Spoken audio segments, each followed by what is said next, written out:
করবেন এবং সবাই ক্লাসটা দেখবেন, মনোযোগ সহকারে দেখবেন এবং খাতায় নোট করে রাখবেন, যাতে আমরা বিশেষ করে এই বিষয়গুলো পড়লে যেন আমরা আয়ত্ত করতে পারি। প্রথমত আমরা দেখি 49তম বিশেষ বিষয় ভিত্তিক বাংলা। আমাদের একটা হচ্ছে প্রাচীন যুগ, আর একটা হচ্ছে আমাদের আধুনিক যুগ। আমরা প্রাচীন যুগে আমাদের বিএসসি তে সিলেবাস দিয়েছে, সিলেবাস অনুযায়ী আমাদের বিশেষ করে আমরা পড়ব চর্যাপদ। চর্যাপদ সম্পর্কে আমরা কি পড়ব?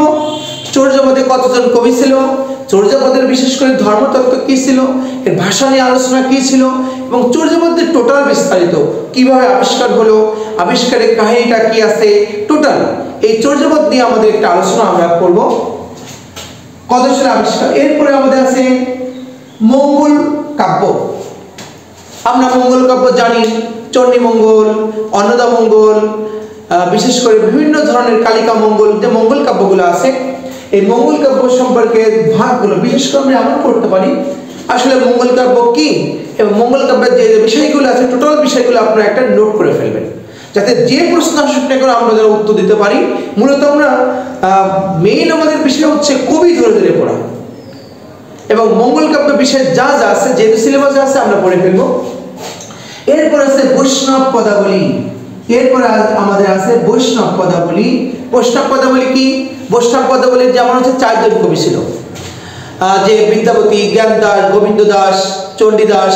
এই কবি সম্পর্কে তেমন কিছু নাই, শুধুমাত্র আমরা দেখি তিনি বিদ্যাপতি কে ছিলেন, বিশেষ করে চণ্ডীদাসকে, তার সম্পর্কে বিস্তারিত যে কোন কোন উক্তিটা, বিশেষ করে জ্ঞানদাস কি কি উক্তি আছে, সুখের লাগিয়া এঘার অনালে পড়িয়া যায় কে লিখছে, এরকম করে শুনে মানুষ ভাই সবার উপরে মানুষ সত্য তাহার উপরে নাই, এই কবিতাগুলি কে লিখছে, এই বৈষ্ণব পদাবলী কবি কোন সময় লেখা, মূল তত্ত্বটা কি, এবং বিশেষ করে রাধাকৃষ্ণ যে লিখছেন এই মূল তত্ত্বটার জন্য আমরা বুঝতে পারি।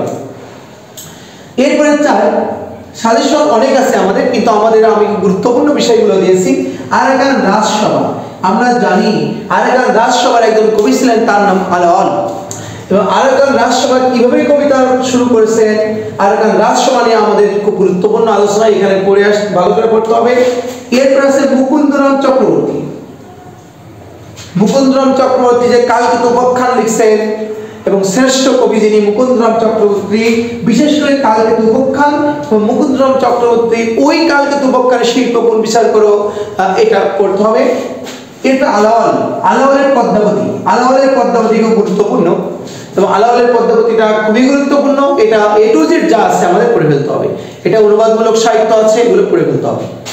এরপর ভরতচন্দ্র রায়গণকার, যেহেতু আমাদের শেষ কবি, মধ্যযুগের যাকে বলা হয় শেষ কবি, এই ভারত এবং বিখ্যাত কবি ভরতচন্দ্র রায়গণকার সম্পর্কে আমাদের ধারণা নিতে হবে। এবং ময়মনসিংহ গীতিকা। ময়মনসিংহ গীতিকা তাহলে কয়টা আছে আমাদের? চর্যাপদ, মঙ্গল কাব্য, বৈষ্ণব পদাবলী, আরাকান রাজসভা, মুকুন্দরাম, আলাওল, ভরতচন্দ্র, ময়মনসিংহ গীতিকা। 1 2 3 4 5 6 7 8টা বিষয় এ টু জেড আমরা পড়ে ফেলবো। আর একবার আমরা একটু দেখি চর্যাপদ, মঙ্গল কাব্য, বৈষ্ণব পদাবলী, আরাকান রাজসভা, মুকুন্দরাম চক্রবর্তী, আলাওল, ভরতচন্দ্র, ময়মনসিংহ গীতিকা। এইগুলো আমরা বিশেষ করে প্রাচীন যুগ এবং মধ্যযুগ, প্রাচীন যুগ এবং মধ্যযুগ এই বিষয়গুলো আমরা পড়ে নেব। এরপরে আমরা আসছি আধুনিক যুগ। খুবই খুবই খুবই গুরুত্বপূর্ণ আধুনিক যুগ। সবথেকে গুরুত্বপূর্ণ যেটাকে মাইকেল মধুসূদন দত্ত, যিনি আধুনিক যুগের প্রবর্তক, সনেটের বাংলা সনেটের প্রবর্তক, আধুনিক যুগের প্রবর্তক, বাংলা বিশেষ করে মহাকাব্য লিখেছেন বাংলা, এই সব কিছু সম্পর্কে বিশেষ করে মেঘনাদ বধ কাব্যটা অনেক অনেক গুরুত্বপূর্ণ, ভালো করে পড়তে হবে।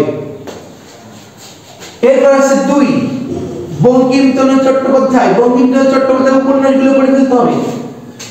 বঙ্কিমচন্দ্র চট্টোপাধ্যায় এবং তার বিশেষ প্রবন্ধ আছে। কি কি প্রবন্ধ আছে?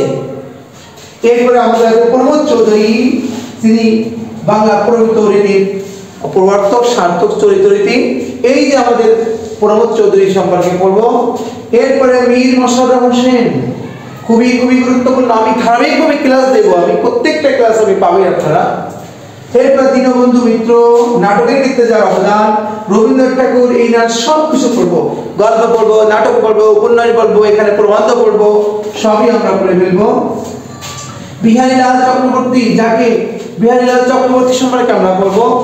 শরৎচন্দ্র চট্টোপাধ্যায়, জীবনানন্দ দাশ, জীবনানন্দ দাশ সম্পর্কে আমাদের পড়তে হবে, কারণ রূপসী বাংলার কবি, তার কাব্য সম্পর্কে খুবই খুবই কবিতার কথা, প্রবন্ধ আছে এবং অনেক গুরুত্বপূর্ণ জীবনানন্দ দাশ। কাজী নজরুল ইসলাম, ইনার বিশেষ করে আমরা প্রবন্ধ করব, উপন্যাস পড়ব, নাটক পড়ব। জসিমউদ্দিন সম্পর্কে আমরা পড়ব, আর ফররুখ আহমেদ। তাহলে আমাদের কি কি হলো? এখানে মাইকেল মধুসূদন দত্ত, বঙ্কিমচন্দ্র চট্টোপাধ্যায়, প্রমোদ চৌধুরী, মীর মশাররফ হোসেন, দীনবন্ধু মিত্র, রবীন্দ্রনাথ ঠাকুর, বিহারীলাল, শরৎচন্দ্র, জীবনানন্দ দাশ, কাজী নজরুল ইসলাম, জসিমউদ্দিন, ফররুখ আহমেদ। তাহলে কয়টা হয়েছে? 1 2 3 4 5 6 7 8 9 10 11 12 জন। এই 12 জন পেয়েছি নির্ধারিত যে 12 জন লেখকের নাম এ টু জেড আমরা পড়ে ফেলবো, এবং এইটা প্রাচীন যুগ এবং মধ্যযুগ নিয়ে আমরা আলোচনা করব, বিশেষ করে আমরা করব। আমি আশা করি আপনাদের এই ক্লাস দেখেছেন এবং বাসায় নোট করবেন। প্রতিটা গল্প আমরা নোট করতে হবে, কারণ নোট করলে তাহলে আমাদের এখানে বিশেষ করে আমাদের পরীক্ষা অ্যান্সার করা খুবই খুবই সহজ হবে। আশা করি আপনারা বুঝেছেন এবং রেগুলার আমার ক্লাস থাকবে, এবং আপনারা বিশেষে সর্বাঙ্গীন কামনা করি আপনারা যাতে ভালো করেন, সে বিশেষ সেই কথা বলে আমি আমার ক্লাস শেষ করে দিতেছি। আপনারা অবশ্যই কোনো প্রশ্ন হলে আপনারা আমাকে কমেন্টে বলবেন, আমি যথাযথ উত্তর দেওয়ার চেষ্টা করব। এবং